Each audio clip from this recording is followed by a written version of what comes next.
കാസർകോട്ടെ പ്രവാസി വ്യവസായി അബ്ദുൾ ഗഫൂർ ഹാജിയുടെ കൊലപാതക കേസിൽ കൂടുതൽ അറസ്റ്റിന് സാധ്യത. പ്രതികൾക്ക് സ്വർണ്ണ തട്ടിപ്പ്, പണമിരട്ടിപ്പിക്കൽ എന്നിവയ്ക്ക് സഹായം നൽകിയവരെ കേന്ദ്രീകരിച്ചാണ് അന്വേഷണം. 3 യുവാക്കൾ പോലീസിന്റെ നിരീക്ഷണത്തിലാണ്.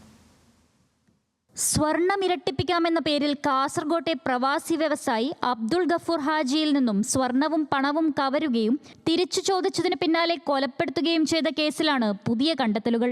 ഗഫൂറിന് സമാനമായി പല വ്യവസായികളിൽ നിന്നും വിദേശത്ത് ജോലി ചെയ്യുന്ന ഭർത്താക്കന്മാരുള്ള സ്ത്രീകളിൽ നിന്നും പണവും സ്വർണവും തട്ടിപ്പ് നടത്തിയെന്ന് നേരത്തെ കണ്ടെത്തിയിരുന്നു. ഇതിന്റെ അടിസ്ഥാനത്തിൽ പ്രതികളായ ഉളിയത്തടുക്ക ബൈത്തുൽ ഫാത്തിമയിലെ TM ഉവൈസ്, ഭാര്യ KH ഷമീന എന്ന ജിന്നുമ്മ, മുക്കൂട് ജീലാനി നഗറിലെ താമസക്കാരി പൂച്ചക്കാട് വലിയ പള്ളിക്കടുത്തെ PM അസ്നിഫ, മദൂർ കൊല്യയിലെ ആയിഷ എന്നിവരെ അന്വേഷണ സംഘം കസ്റ്റഡിയിൽ വാങ്ങി ചോദ്യം ചെയ്തു വരികയാണ്. ഇതിനിടെയാണ് കൂടുതൽ പേർക്ക് കൃത്യത്തിൽ പങ്കുണ്ടെന്ന് കണ്ടെത്തിയത്.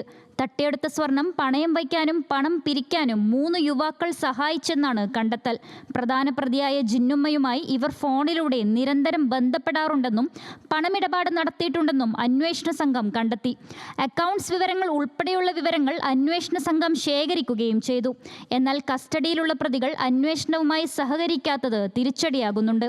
ന്യൂസ് മലയാളം, കാസർഗോഡ്.